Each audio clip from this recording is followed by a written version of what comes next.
Hi, welcome everybody. We're going to get started. And welcome to the Local Lens, engaging communities through participatory photography.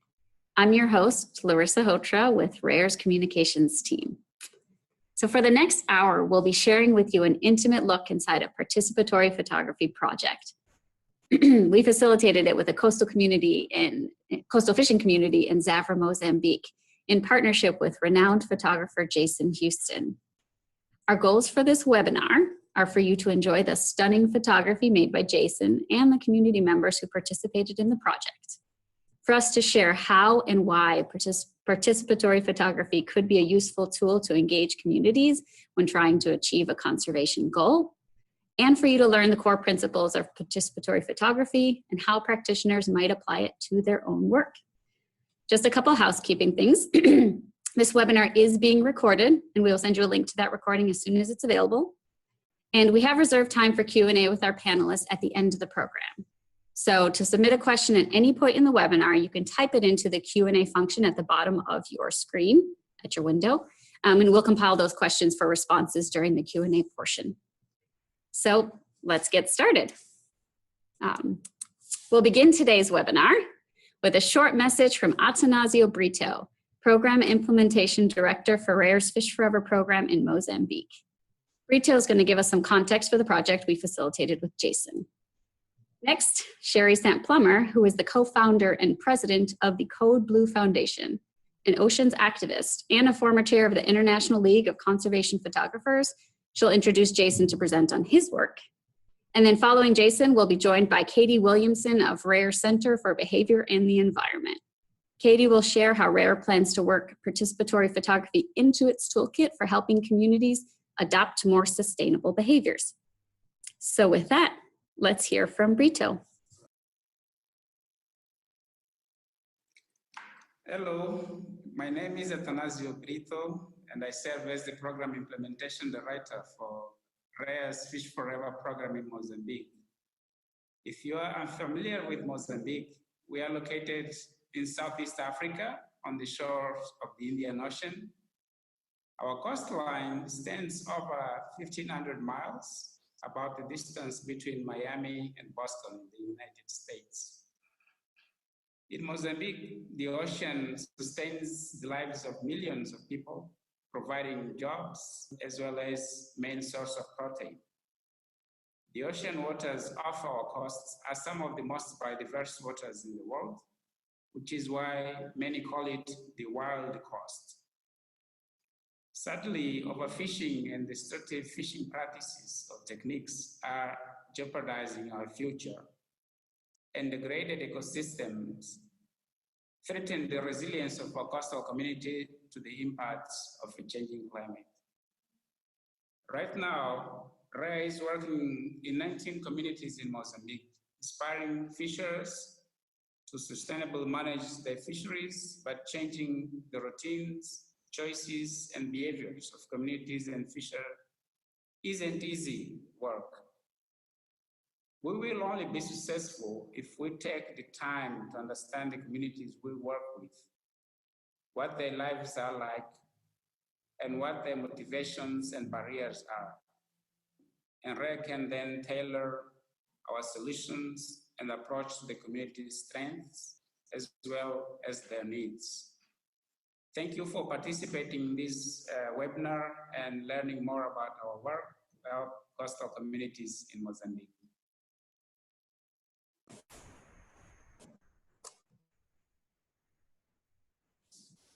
And thank you to Brito for providing the context of our work in Zavora.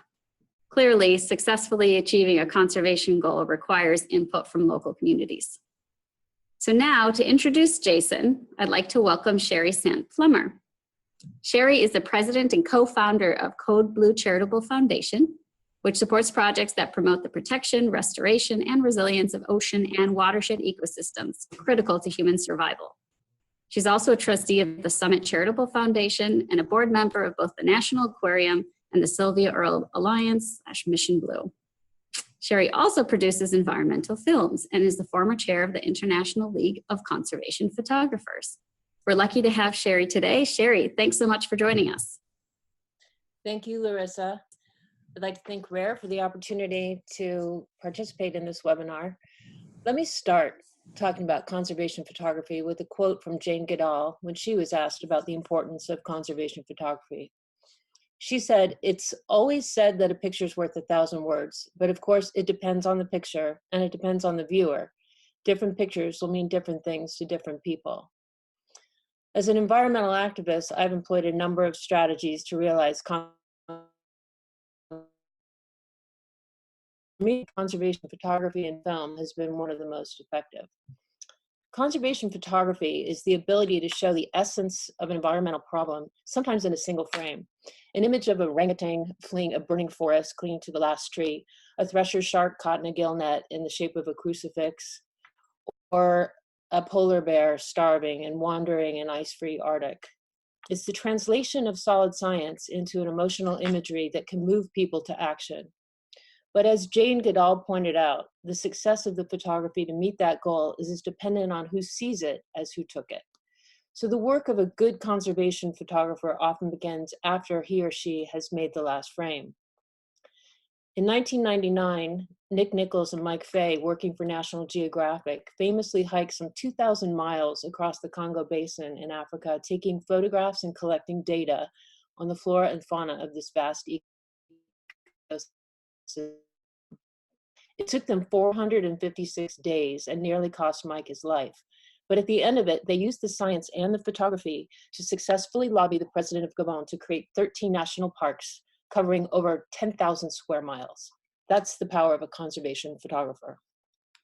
Back then, Nick Nichols was shooting film and wasn't even sure if he got the shot until they came out of the bush and he could get the film developed. But today, we all have cameras in our pocket that can instantly capture an image and then in the next second be shared with the world.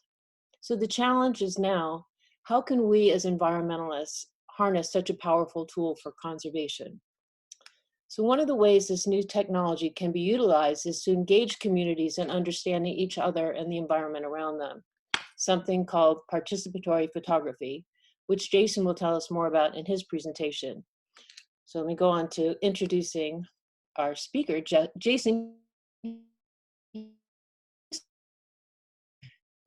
Conservation photographer, but also a concerned photographer. It's a term coined by a famous photojournalist, Cornel Kappa, to describe photographers who demonstrate in their work a humanitarian impulse to use pictures to educate and change the world, not just to record it. For over 20 years across 30 countries, Jason's focused on environmental issues through social context, getting to know the people and communities that steward the land and ocean around them. I got to know Jason when I was chair of the International League of Conservation Photographers, and we worked on a project in the Mesoamerican Reef together. He's a senior fellow at ILCP, and he's also a fellow at the Wake Forest University Center for Energy, Environment, and Sustainability. Working closely with his subjects, Jason uses various participatory media methods to learn from and accurately document their lives and to understand.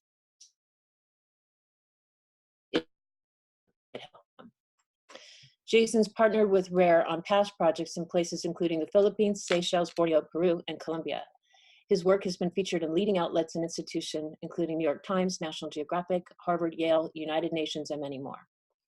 Jason's most recent collaboration with Rare is a participatory photography project from a coastal fishing village among Mozambique's wild coast, which explores the daily lives of members of this community through their own lens. Working with Rare's Center for Behavior and the Environment, the project was designed to engage the community and build a pathway to understanding, empathy, and trust, the foundations of behavior change. I'm honored to introduce you to Jason so he can tell you more about this groundbreaking work. Thanks, Shari, and thank you for your ongoing commitment to issues like this, too, your support when I was at ILCP, or when you were at ILCP, and for introducing me here. You're always an inspiration, and I'm really grateful to have you a part of this. So as Shari mentioned, my work is focused at the intersection of social and environmental issues and on looking at them through the lens of human experience. I work almost exclusively in the developing tropics, where that experience is often one of tension around the natural resources And so my goal is to support understanding and the involvement of these communities that live most closely to and rely most intimately on these natural resources that we're all so often fighting to protect. These communities will play a role in the conservation that's happening in their places, and they may or may not be the heroes in the stories, and almost certainly it will be more complex than that. And so I believe that the work that we're doing in those communities will be done better. It'll be done both more effectively and more ethically if we really get to know them, and if we get to understand the challenges that they face, the things that motivate them, the opportunities that they have or that they're going to want if there are interventions with a conservation focus, and just connect with what a day in their life is like. So to that end, I also I embed as much as I'm able to when I'm working on these projects. I live in the community with them. I eat what they eat. I move around the way that they move around, and really just try to be as open-minded as possible to what's going on. I actually got a tattoo that says, I am certain of nothing, which is my reminder to not bring my assumptions to projects like this. But I also try to involve them in the process and learn from them as I go along. So at the very least, I try to do what I call listening sessions, where I invite the communities that I'm photographing to come and see and discuss my photographs. And I do this during the process of the assignment and throughout the assignment. And I do that so that the content that I'm producing is more of a conversation and more of a collaboration than just my one-way observation of their lives as an outsider. But I've also started experimenting with actual participatory photography. In its most traditional form, participatory photography is an opportunity to see a community through their own eyes. And obviously that can more deeply inform my own work.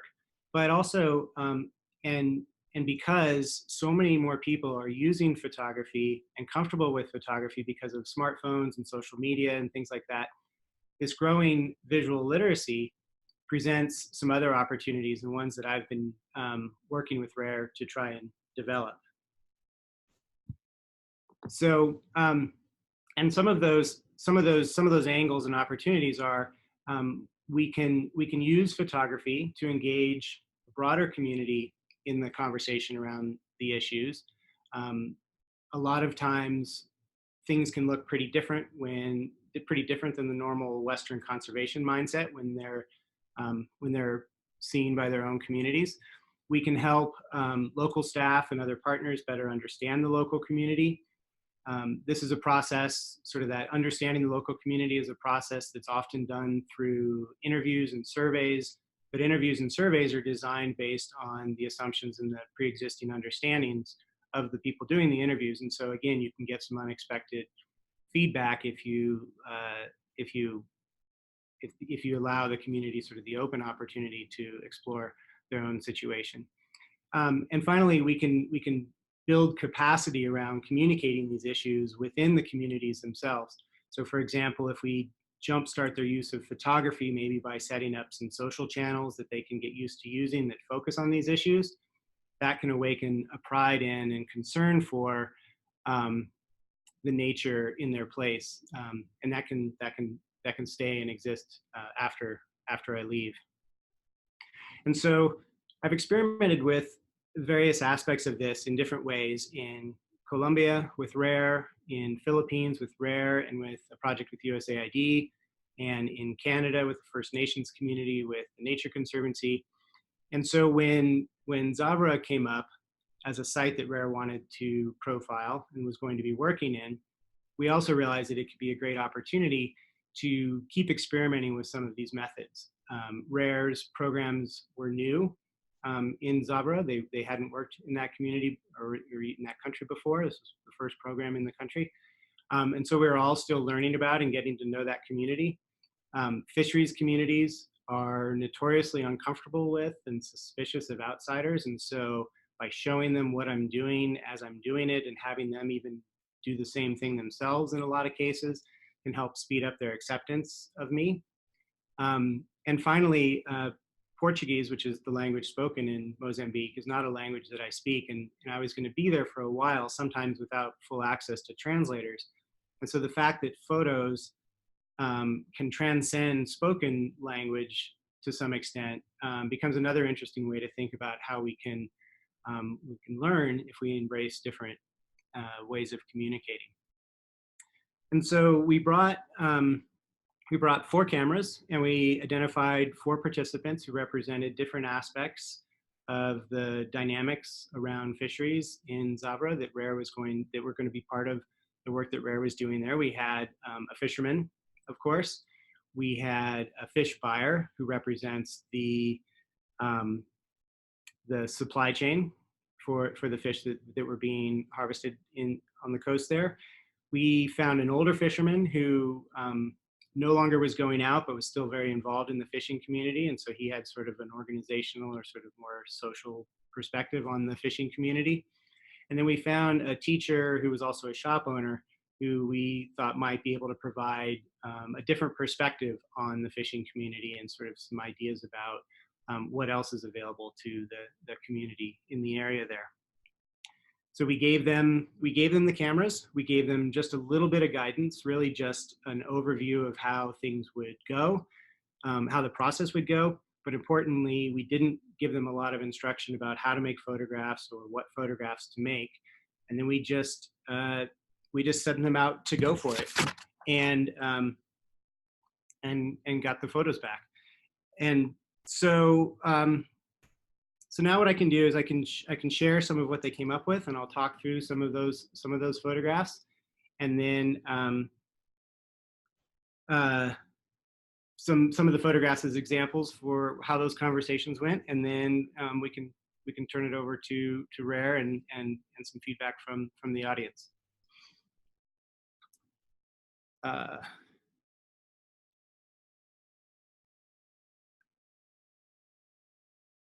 Okay. So Etiqueta was the first participant that, well, we worked with them all at the same time, but she's the first participant that I'll share with you. She was a fish buyer. And she was and often focused on her own group of fish buyers. And so a lot of her photographs sort of documented the process of the fish buyer. So when the boats come in the afternoon, the buyers are waiting on the beach. They help bring the boats up the beach, and then they jump in and stake their claim on the fish that they want. And some of the important stuff that came out when we were talking with Etiqueta was the dynamic between the fish buyers and the fishermen. Because there's no cold storage in this area, the fishermen are highly dependent on the fish buyers purchasing their fish, which gives the fish buyers a lot of leverage, which means that they can drive prices down, and they can, and if they don't buy the fish, then the fishermen don't really get anything out of that day. They can't keep those fish around over time and sell them later. And so that brought up a little bit of the tension that was existing between the fish buyers and the fishermen. She also sort of brought to life the challenge that the fish buyers have themselves, and sort of their desire and need to expand their opportunities. And so this is a space that she was renting in a nearby town, a larger town about 20 kilometers away, where she could actually process the fish. So instead of just buying the fish and transporting them to a processing place, she was getting into the process of actually processing them, which increases the value of the fish for her. Ideally, that can trickle down a little bit to the fishermen in the community as well. And then her motivation is also her family. This is her daughter. And then just a fun photograph that we have from just one that for some reason kind of struck us all as a fun photograph. Etiqueta got malaria while we were there, and so she spent a bit of her, so she was only able to photograph for about a week. But that also becomes another part of the reality of living in these places is diseases like malaria can come up and create, pretty big impact on your life. It kind of drops you out for a while, even when you have access to the treatment that she did have access to. So the next participant was Silvino. He was a fisherman, or is a fisherman. And this is us reviewing some of his photographs at one of the check-ins that we did. What was neat about Silvino's work is it was just very practical and pragmatic. And he really just showed us a day in the life of being out on the fishing boats for the most part. And how tight these boats are and how chaotic and how the work is when they're out there on these boats. Sometimes these boats go 10, 20 kilometers offshore, and they unfortunately have, it's not uncommon that they have accidents and the boats sink, and it can be a pretty dangerous job out there in these old rickety boats that they have. Another thing I liked about a lot of Silvino's images is there's sort of this very practical, if the subjects didn't fit in the frame, he would just sometimes turn it diagonal to get more space and get in the frame what he wanted. So it's, in a way, it's kind of a quirky style thing that we can see in his work, but I don't want to read too much into it that way. I think what it actually shows is it shows what's important to him, and he, the way he framed it up was actually to change traditional framing so to include the things that are important to him.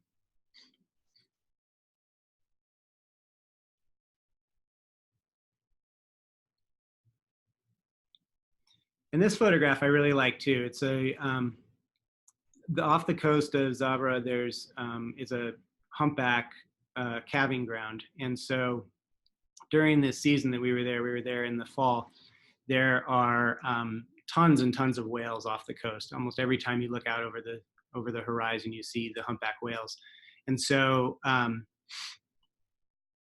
it's easy to see things like whales in a fishing ground or manta ray in a fishing ground as just a black and white, good, bad in that conservation dynamic. And yet when you spend time with the fishermen and you talk to them, they actually love being out there. They love seeing the sunrise over the ocean, and they love seeing these animals. There were stories of them working with some of the local researchers to free manta rays from stray nets and things. And so, when we talked to him about this image, he just said he loved being out there when the whales were out there. He loved hearing them breathe and hearing them singing and hearing them, breaching and splashing in the water. And this is just a photograph from back at his house. Some of the fish, either that's not as sellable or just for their own subsistence, comes back with them, obviously. And this is his daughter, who also turns out had malaria while we were there. We actually took her into the hospital because he lived kind of a ways out from the main town.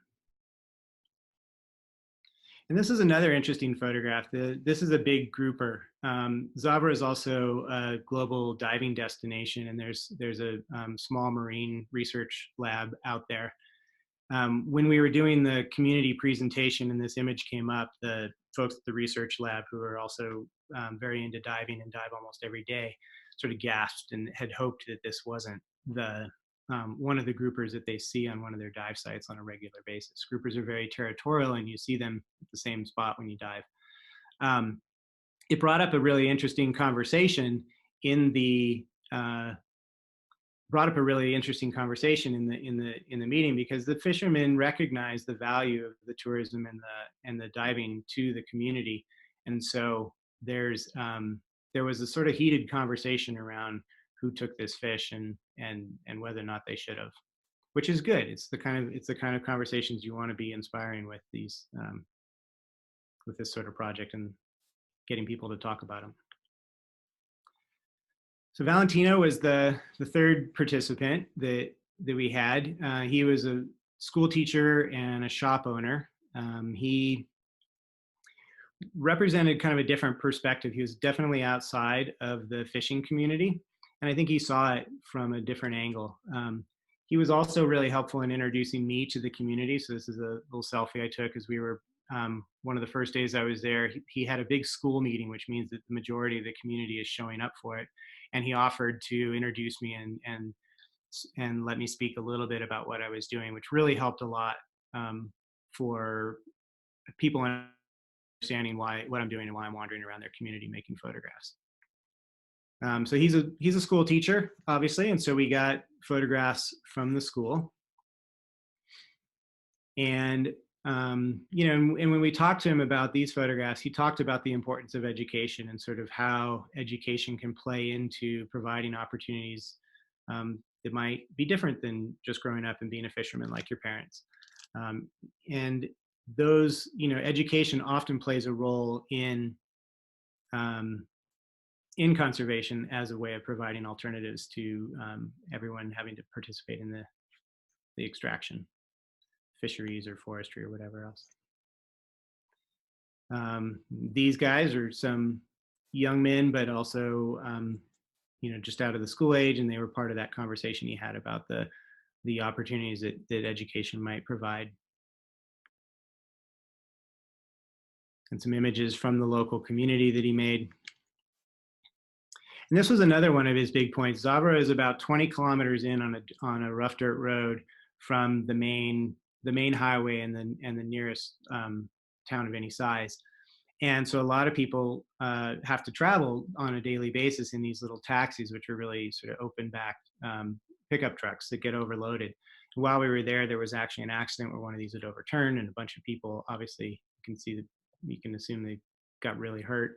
And he wanted to make the point that things like this limit the opportunity for people, and those limitations can lead to,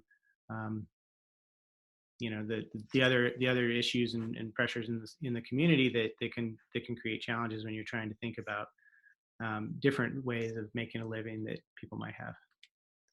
And this photo, I really liked this photo because it was his attempt at showing how far away it was. So Zavora is way off in the distance there. This is looking back towards the coast, and he really gave a good sense of the distance and the space.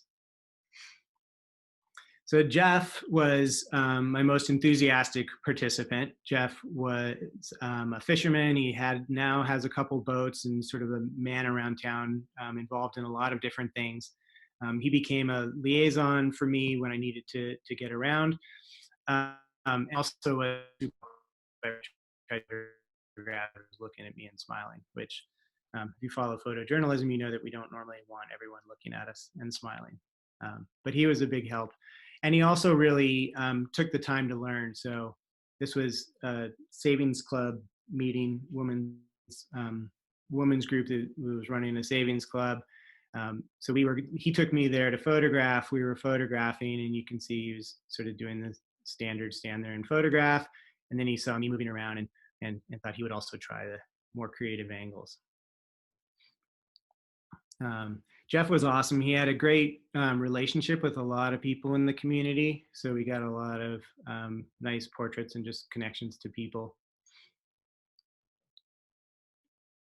And he also really engaged the subjects. He would make photographs and share them and really have a lot of conversations with people while he was photographing. And so that's another nice side effect of this, is that he's there making photographs, he's sharing them, he's engaging with the community, he's talking to them about why he's doing it, he's talking to them about why I'm there. And it can bring up a lot of these issues and get people talking about it. So we really saw sort of evidence of him engaging the community on his own. And this is Etiqueta again.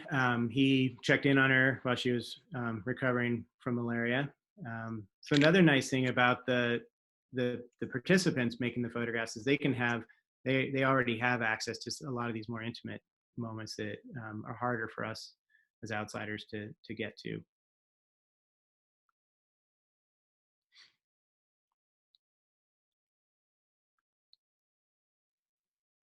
And Jeff had a pretty good eye. You know, I liked the way he framed up all of this chaos around the buyers and one of the boats that had come up in one of the afternoons.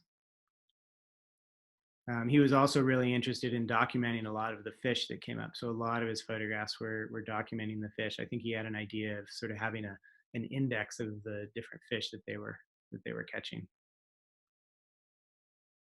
And then this photograph was nice. It gave sort of a summary some summary feedback and a nice conversation when we had a community meeting where a lot of people came to look at the photographs that they were producing. And his point with it, you know, because every day the boats come in, the fishermen drag the boats up the beach. They don't have docks or piers or anything to tie them up to, so they drag them up the beach above the tide line, and then every morning they drag them back down. And there's only a couple people on each boat, 3 or 4 people usually on each boat, and so there's not enough people to take the boat. So they actually have to work together and collaborate and help each other bring these boats up. And he saw that as a nice metaphor for some of the community fisheries organizations that they were trying to get started there, and thought that, you know, he said that was a good example of why this community might be a good place for setting up some of those associations. And so the process was we would meet up with, I gave them the cameras, I'd send them out to photograph, and then I would meet up with them to review the photographs and talk to them about it. We'd take notes on what they were saying about the photographs while it was fresh. And then also if they had any questions or if they wanted to learn to make photographs differently or had any other questions about using the camera, we'd talk about all of that. And I did that with each of them, and I would go to them. So instead of making them come to me or find me, I would track them down, and we would do it in their space.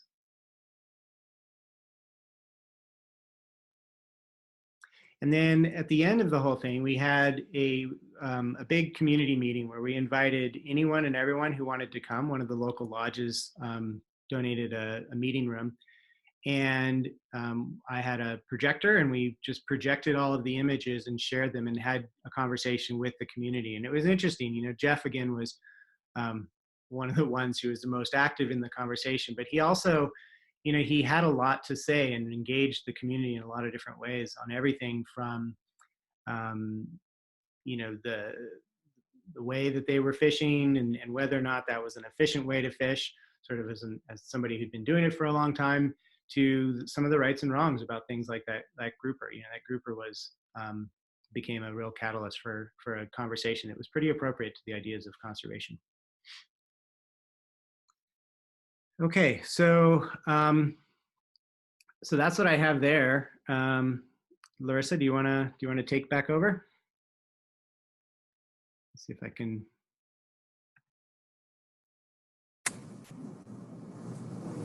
Yes. There we go. And that was fabulous. Thank you. I never tire of looking through those photos and seeing all those inspiring anecdotes, really. So while we stay with you, before we move on to Katie Williamson of the Center for Behavior and the Environment to give us a little bit more background on the tool itself, just a couple questions for you. And then we'll do some audience questions at the end after Katie presents. Can you talk about more how we as observers are meant to interpret the photos taken by the community members? Yeah, this came up, you know, the question of exactly how we interpret these photographs, because there's sort of two things to it. One is that they're not producing professional photographs, and professional photographers, especially from a photojournalistic nonfiction perspective, have an obligation, or, you know, part of what they do is tell stories with that photograph, and that's a trained, you know, it's a trained skill. But also as facilitators, if you're facilitating something like this, you may not be trained as a photo editor or someone who can really interpret what's in the photographs. And so the goal was not to have them produce beautiful photographs or even photographs that were super telling in and of themselves in a narrative sense. The goal really was to see the photographs as a tool for conversation. So they, you know, part of the reason we didn't give them a whole lot of instruction about what to go photograph is we wanted them to just photograph things that spoke to them, just whatever they, you know, force them to feel inspired and find things that were important to them. And by doing that, they're sort of identifying things that are relevant to them. And then if we ask them about that, that becomes a catalyst for a conversation about what's relevant to them.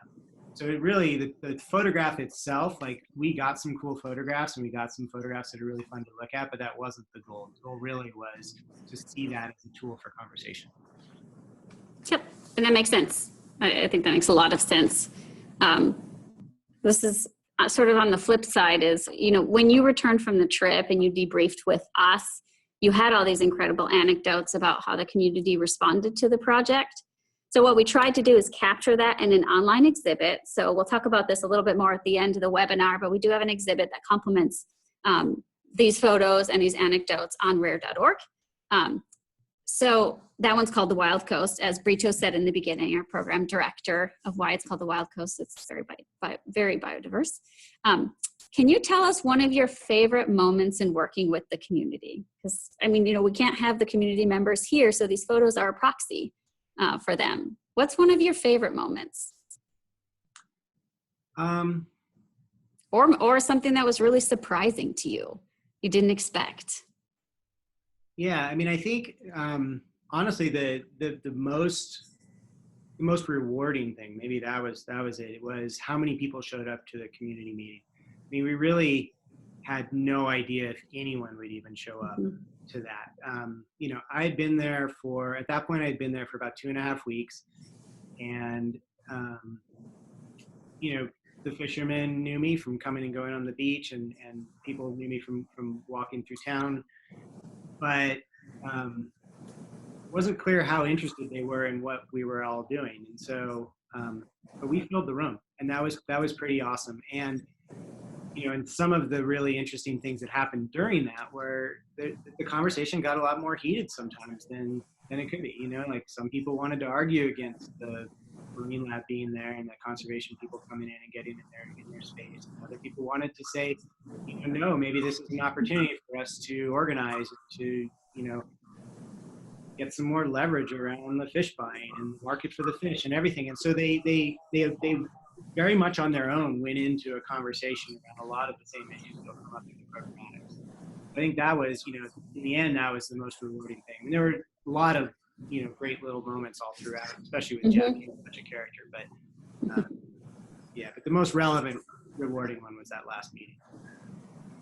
Super, thanks. Okay, well, there are some questions for you, more targeted. So let's turn it over to Katie Williamson of the Rare Center for Behavior and the Environment. And she'll give, you know, we have a couple questions for her. Katie, how are you?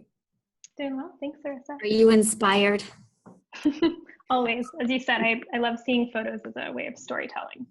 It's really powerful. Oh, good. You can tell us a little bit more about that. 2 questions for you, really. I know that the center, which we call the B Center for short, is preparing to launch a brand new online platform that will include tools for practitioners like this tool we're talking about today. So tell us more about the site and how this tool, this participatory photography, fits into the larger toolkit. Absolutely. So at the B Center and through this new site that we're going to be launching and coming up soon, we really want to equip practitioners with behavioral and social science methods and tools to design solutions to environmental challenges. And so we do this through our behavior-centered design approach, which is this blend of behavioral science and design thinking, at the core of which is really building empathy, which we've talked a lot about today. So participatory photography fits in as this tested research method that's been around for several decades and used across a range of social sciences and various disciplines, where community members are really sharing their realities and perspectives about a topic, as we've seen across many of the photographs we saw today.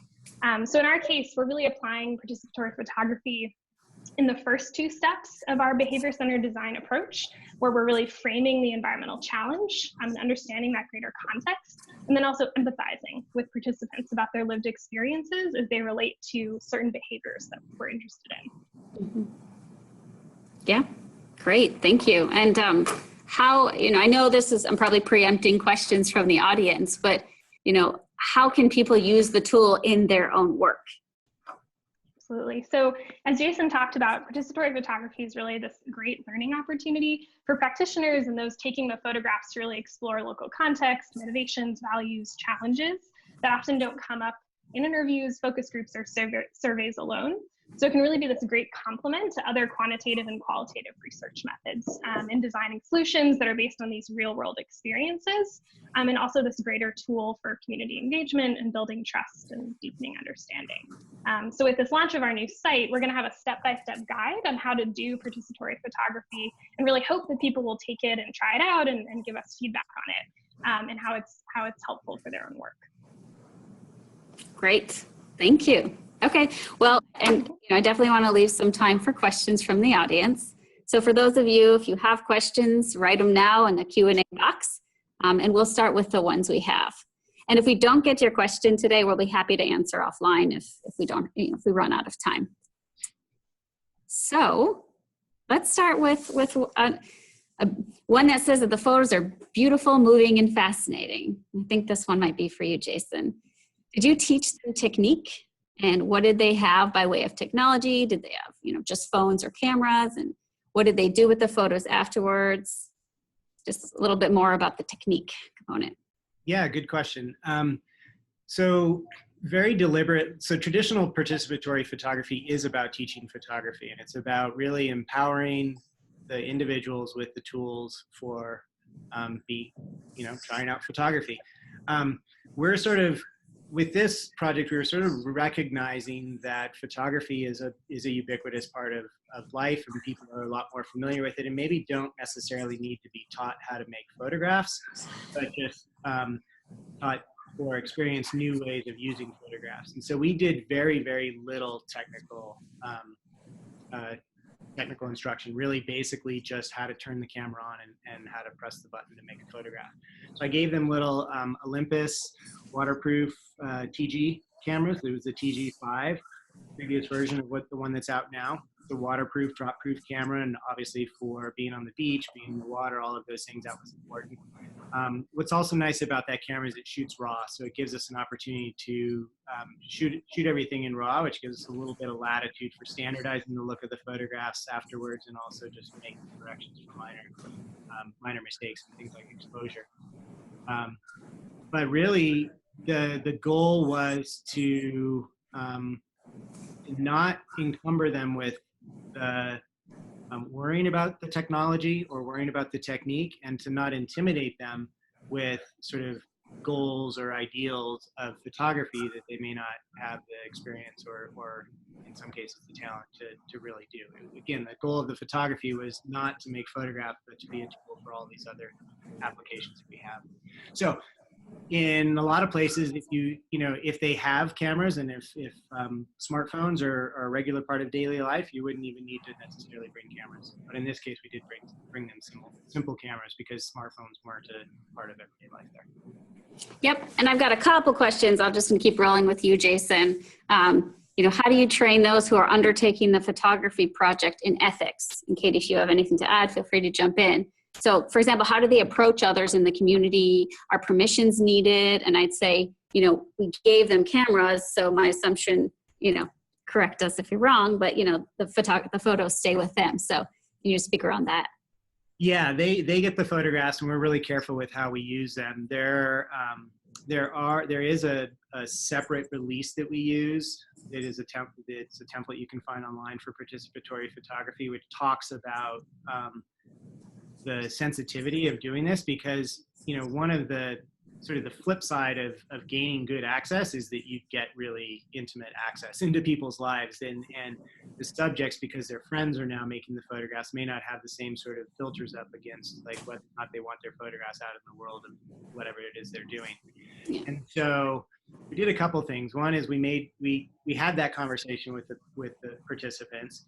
We had a translated release that talked about those sensitivities, and then also gave them the option to opt out at the end. So if they felt like any of the photographs were inappropriate, or they decided after doing this that they didn't want to be a part of it, they could opt out and none of the stuff would be used. And there's a lot of standard ethical stuff around it.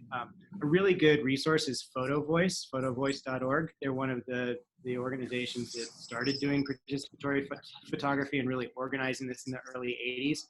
And that's a good place to start. They have a lot of resources, at least on the more traditional application of this. And then, of course, Rare will have a toolkit that will include a lot of information as well.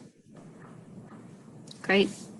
And what about, what are similarities and main differences, especially in terms of impact, for you as a photographer, between participatory photography and videography?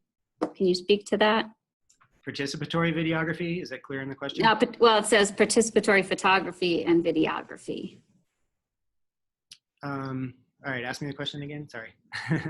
Yeah, it's essentially what are the similarities and main differences, especially in terms of the impact, so between using participatory photography and videography.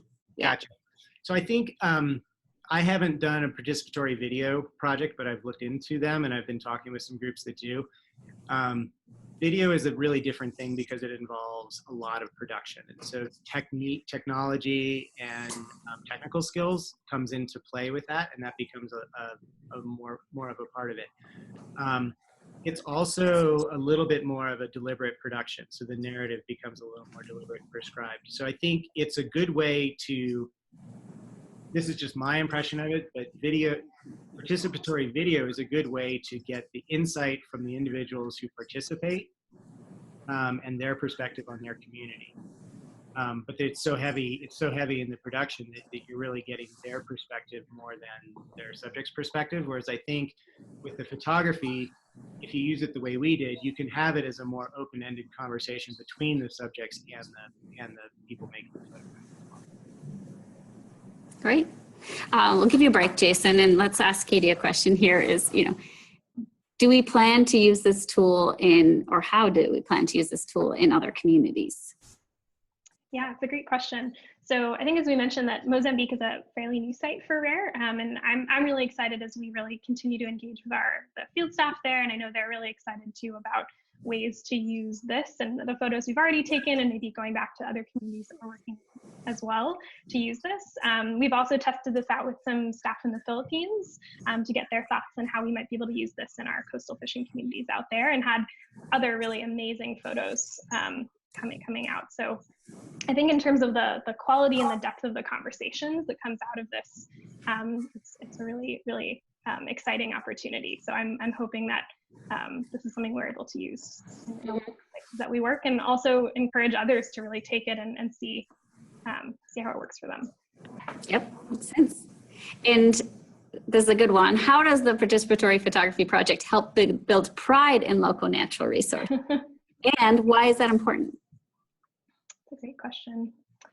So I think photography, as we've seen today, and is just such a powerful, we're such visual beings. And I think the photos that we're able to see really can capture this amazing biodiversity and these beautiful places in which people live better than most tools that we have. And so I think it's a really exciting way for us to show that, particularly the stories that go with them.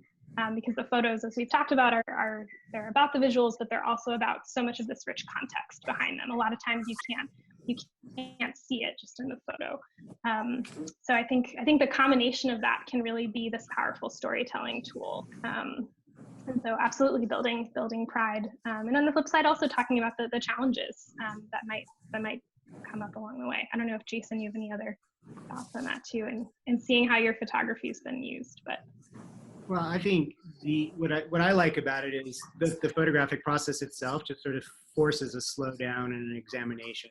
And so even if they're not out to produce, professional photographs and produce a bunch of photographs all the time, it still forces whoever's making that photograph to slow down and look a little bit longer. And that tends to lead to appreciation, and so I think that, and if we pick people who are good catalysts for conversation in their communities, folks like Jeff who are leaders who really do that, I sort of have a feeling or a belief that that'll trickle down in his interactions with others in the community. That's a great point. Yeah, so let's move from pride to challenges. There's a number of questions here. I'm going to lump them all into one broad question, but what were some of the biggest challenges you had doing this project in the community? What feedback did the participants have for you? Was there criticism, unexpected things that they didn't get, that they expected to get out of it, but they didn't? So can you talk a little bit on that end? Yeah, the biggest issue, unfortunately, was that we didn't have the language skills that we expected. So when we went in, we understood that there was a lot of English spoken there, broken English perhaps, and all of that, and it wasn't our arrogant assumption as Americans. It was what we were kind of told, and a lot of folks spoke English, but not to a level where they could have a real informed discussion. And so the the depth of the discussion, like we really had to plan when we were going to talk to people and have, you know, deliberate conversations when we could have translation, so that we get the most out of it. So, you know, what I would do differently is I would have you know, hire a kid from the school or something like that who is fluent in English, and have the opportunity to have more casual and spontaneous conversations with the participants and some more check-in. I think that was the main thing. The other thing is it's just hard for people's life. You know, I work as a photographer, so running around with a camera making photographs all day seems pretty easy to me, but it's an imposition on people's lives. And so one important thing to consider if you're structuring a project like this is the timeline and how it's going to fit into people's lives. You know, do you need to give them an intense couple days where they really focus on it and then can turn it on and off? Or do you give them a longer period of time where it can come and go based on what their daily schedules are like? So make sure that they have time and that you don't underestimate the imposition that it is on their lives. And that's just the general feedback from the, you know, multiple experiences with the project. And you spent 3 weeks there.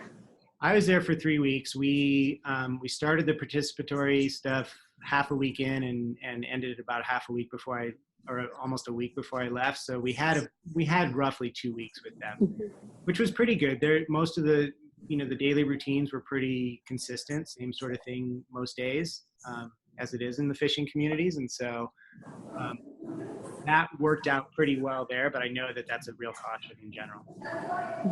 Or if someone gets sick, or, you know, Valentino had to leave halfway through, Etiqueta got malaria halfway through. Right. So that took a big chunk out of the contributions those two were able to make. Yep, but very realistic.